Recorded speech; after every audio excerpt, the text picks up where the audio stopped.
belum ya. Nah, baik, selamat siang Bapak-Bapak dan Ibu anggota Dewan. Siang.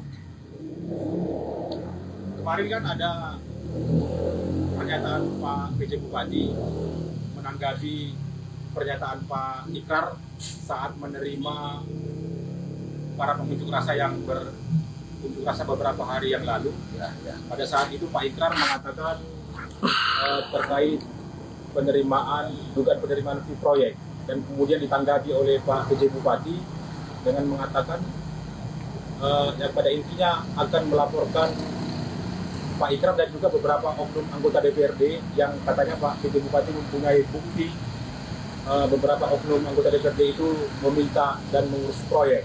Ini bagaimana tanggapan Bapak sebagai anggota DPRD, Pak? Begini, saya rasa kalau mengenai penyampaian saya kemarin tentang adanya dugaan itu dilaporkan oleh PJ Bupati, saya rasa polisi Republik Indonesia pasti tahu bahwasannya DPRD itu memiliki hak imunitas. Hak imunitas itu tentu ada di Undang-Undang MD3, saya rasa itu salah alamat. Dan saya yakin Polres tidak akan menanggapi. Kenapa? Karena DPRD itu hak berbicaranya dilindungi undang-undang. Saya rasa itu salah alamat. Nggak tahu saya apa maksud dia untuk melaporkan kalau ada penyampaian kami baik dalam sidang ataupun di luar sidang. Saya rasa itu, ya. Ada lagi yang lain? Kemudian Pak, Bapak kan mengatakan pada saat melaksanakan tugas sebagai anggota DPRD. Ya. Kemudian statement Bapak itu malah mendapat respon yang keras dari PJ Bupati yang katanya akan mengancam Bapak. Dia mengatakan bahwa siapa yang masuk duluan. Ya. Nah, ini bagaimana? Ya. Kalau nggak salah ya, pada saat saya menyampaikan itu, saya menyampaikan petinggi di Tapteng ini. Saya juga heran. Kenapa jadi saudara PJ jadi kegerahan? Ya kalau memang nggak ada, ya udah nggak usah ditanggapi si reaktif itu. Saya rasa begitu. Ya kan? Dan lagi pula, proses di pansus belum mulai. Nanti akan kita buka juga di pansus. Kan masih ada, ini masih ranah DPR. Nanti kita lihat perkembangan. Mudah-mudahan pimpinan nanti merekomendasikan pansus itu. Tentu itu kan wadah politik lagi itu. Akan saya sampaikan semua. Siapa yang menyampaikan, di mana disampaikan tentang 15% itu, dan siapa yang memberikan secari kertas kecil, dan siapa yang mengarahkan saya ke PU, siapa yang mengarahkan saya ke Sekda, nanti akan saya sampaikan semua. Apa itu diarahkan? Ya katakanlah, saya rasa dia seperti yang saya sampaikan kemarin, untuk memuluskan kerjaan mungkin ya. Tapi nantilah, kan masih ada ranah pansus nanti. Kita lihat. Saat Pak PJ juga kan menyebut bahwa dia mempunyai bukti-bukti cat-cat. Bukti cat bahwa oknum anggota DPRD ada meminta proyek, mengurus proyek. Apakah Bapak Ikrar pernah minta proyek kepada Pak PJ Bupati atau Pak Sekda sebelumnya? saya rasa bahasa dia itu kan multitafsir, bukan hanya untuk saya mungkin bahasa itu ya. Mungkin ada kawan-kawan yang lain, mungkin nggak tahu saya. Nanti kan bisa kita buka itu. Saya rasa kalau ada oknum anggota dewan yang lain, ya silakan nanti. Ada nanti itu. Kita buka di pansus nanti. Dan ada cat katanya. Saya sudah periksa semua. Kalau yang namanya minta, tak pernah saya. Kalau dalam bentuk cat, tapi terserah ya, entahlah saya silap, tapi lihat aja. Ah, saya sudah periksa semua HP saya, ada nggak chat saya minta proyek? Nggak ada. Hanya saja mungkin pernah kami cerita tentang proyek itu, dan dia mengarahkan saya ke PU, selanjutnya ke Sekda, malah terus terang. Itulah pertama nomor Sekda ada pada saya. Dan lagi pula setelah itu, saya nggak pernah hubungi WLP. Kalaulah saya serius untuk berproyek itu, tentulah saya hubungi WLP dan semua pihak-pihak terkait di PU sana. Tak pernah. Bahkan nomornya nggak ada sama saya. Mungkin saya nggak kenal orangnya. Atau dia pun mungkin nggak kenal dengan saya. Saya hanya memastikan banyaknya informasi di masyarakat yang mengatakan 15%. Saya coba, ini betul nggak ini ceritanya? Jangan-jangan fitnah. Hanya sampai di situ saja. Silahkan, kalau ada lagi yang lain. Baik, bagaimana tanggapan Bapak yang katanya akan dilaporkan ke Kejaksaan Agung dan juga ke KPK? Oh, silahkan. Tapi kami selesaikan dulu pansus kami. Dan kita lihat nanti seperti bahasa Pak Sugeng. Sugeng apa namanya? Sugeng apa nama PJ ini? Sugeng Renta ya? Iya, Sugeng Renta. Dia menyebut akan dilaporkan. Silahkan, karena memang di mata hukum itu sama semua. Gak ada beda-beda. Silahkan dia mau melaporkan ke KPK, ke Kejaksaan Agung, itu kan hak dia, nggak ada masalah. Dan kita lihat nanti. Mudah-mudahan sama-sama masuk kami nanti. Dan kalau bisa nanti sekamar juga, biar bisa bernostalgia kami nanti. Nggak apa-apa. Saya rasa. Bapak mengatakan akan menyelesaikan pansus. Maksudnya apakah DPRD sudah membentuk pansus? Belum. Karena pansus itu kan dibentuk, harus ada anggarannya juga. Kalau misalnya Pak Sugeng bilang, buat secepatnya. Dia kan mungkin tak tahu aturan mungkin di tatip DPRD ya. Tidak mungkin pansus dibuat tanpa ada anggaran pansus. Karena perlu koordinasi kemana-mana. Jadi nggak bisa secepat yang dibilang Pak Sugeng. Sugeng apa tadi? Rianta ya? Ya, Sugeng Rianta. Saya rasa nggak saya bisa secepat itu. Ada proses, tunggu Pak prosesnya. Nggak usah buru-buru, santai aja. Jangan nafsu kali, santai kita lihat aja. Karena ini masih proses politik ini di DPRD.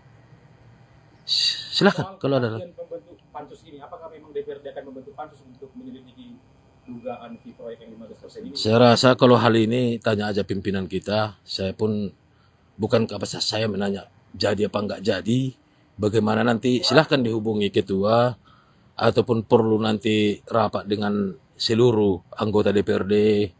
Silahkan kalau itu saya rasa terserah pimpinan. Tadi ada isu yang mengatakan ada salah satu OPD yang sudah dilaporkan katanya terkait dengan pengutipan yang 15% itu KW proyek yang katanya. Itu tanggapannya seperti apa? Kita belum pernah dengar itu pula. Kalau memang sudah dilaporkannya, berarti ada titik terang ini. Kita belum pernah dengar ada kabar seperti itu.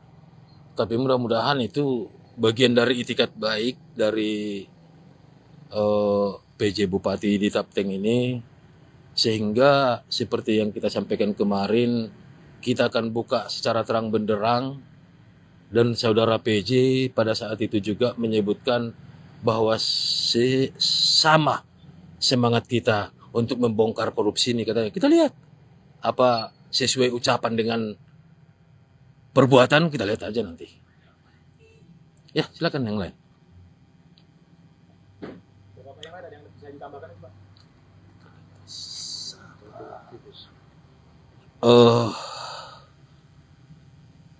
Tapi sedikit ya, saya sampaikan juga mengenai netralitas.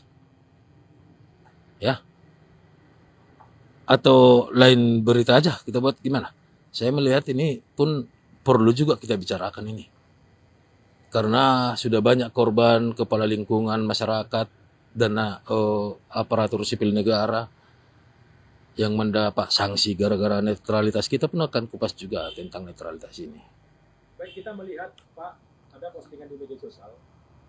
Kalau tidak salah itu kemarin mantan anggota DPRD Tateng, Bapak Awal Bendrao, yang mengungkit soal adanya dugaan yang kita duga, karena yang ini disampaikan oleh Pak Awal Bendrao sendiri.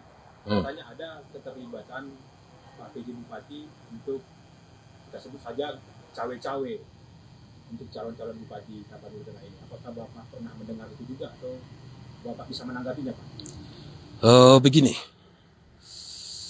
saya tidak menyebut cawe-cawe, hanya saja saya perlu sampaikan juga bahwa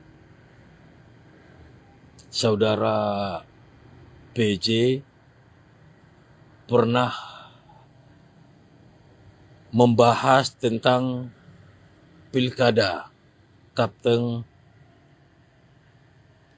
tapi dalam pembahasan itu yang paling saya pikirkan pada saat itu, kenapa sayang betul dia dengan Pak, katakanlah inisialnya HEP, yang ketua kepala desa itu. Nah, saya rasa kenapa getol dia memajukan itu kan? Nah, dan ini terus terang ini sudah melanggar kode etik ASN. Kejaksaan itu ataupun jaksa itu bagian dari ASN juga. Saya rasa semua ASN tak terkecuali siapapun itu tidak bisa berpolitik praktis. Kalau urusan politik biarlah kami petugas-petugas partai ini yang mengurus, nggak usah ikut-ikutan yang berstatus ASN, saya rasa ya. Tapi itu pun bila perlu nanti kita sampaikan ke pimpinan, kalau memang dibutuhkan kita pansuskan lagi itu. Kita nggak ingin Kapten ini ke depan rusak. Kenapa? Pilkada sudah beberapa kali di Tapanuli Tengah. Belum pernah saya lihat situasinya seperti ini. Ada yang mencampur-campuri tentang pilkada ini. Udah beberapa kali, udah teruji lah saya rasa Tapanuli Tengah ini mengadakan pilkada. Saya rasa nggak pernah ribut. Ibaratnya pecah gelas sebiji nggak pernah. Pilkada 2017 kita lihat aman damai nggak ada. Karena masyarakat Tapanuli itu saya rasa mungkin nggak kurang paham Pak PJ apa dalihan Natulu, bagaimana karakteristik masyarakat. Saya khawatir pasca pilkada nanti kalau dia terlalu ikut campur tentang politik ini, saya khawatir kita sesama kita akan bentrok nanti jadinya. Netralitas itu perlu saya sampaikan bahwa netralitas itu tidak memihak. Kalau memihak salah satu, itu namanya tidak netral. Saya rasa saya sarankan kepada saudara Sugeng supaya gak usah lah, biarlah kami yang ngurus Pak kalau mengenai politik-politik ini. Dan dia kan fungsinya di Tapteng itu kalau menurut saya hanya dinamisator dan fasilitator ataupun hanya melanjutkan masa transisi ini saja. Nggak ada. Selebihnya nggak ada. Nggak usah terlalu ribut, korak-koar, apa semua. Sok-sok bersih. Kita kan nggak pingin begitu. Biasa aja, santai aja. Dia tugasnya hanya mengantarkan sampai terpilihnya pejabat ataupun bupati, wakil bupati definitif. Nggak usah ikut. Dan lewat bulan 11 pun dia bukan warga Tapteng lagi kan. Hanya sesaat saja. Jadi berikan kami kedamaian di Tapteng ini. Kami sudah dewasa berpolitik. Gak usah diajari kami berpolitik. Baik, kemudian satu lagi Pak Ikrar. Tadi Pak Ikrar mengatakan bahwa PJ Bupati itu mendorong ketua kepala desa itu untuk maju menjadi balon bupati Tapanuli Tengah. Kapan kira-kira itu disebutkan? Kalau waktunya saya kurang tahu persis ya, tapi nanti bisa saya lihat nanti. Pernah disampaikannya pada saat itu, tapi nanti kita buka nanti semua terang benderang. Saya rasa kalau saya jelaskan nanti semua nggak ada bahan kita di pansus. Tapi kalau jadi pansus tentang apa ini ya, netralitas ini sangat penting. Kami tak ingin, kami juga punya masyarakat. Kami di sini berdiri keterwakilan masyarakat. Kami tak ingin masyarakat Tapteng ini nanti rusak ataupun kacau ataupun saling curiga gara-gara ketidaknetralan pimpinannya saat ini. Kami ingin berjalan pilkada ini secara damai, berjalan dengan baik, dan selesai pilkada kita berangkulan semua, seluruh elemen masyarakat. Tapi kalau sudah ada pemicu dari awal, saya yakin itu akan sulit nanti terlaksana kedamaian yang kita inginkan itu.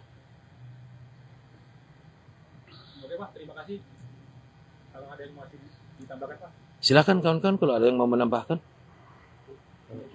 Cukup ya Pak ya? Saya rasa Baik. dah. Salam Pak Sugeng ya. Sampaikan salam saya ke Pak Sugeng.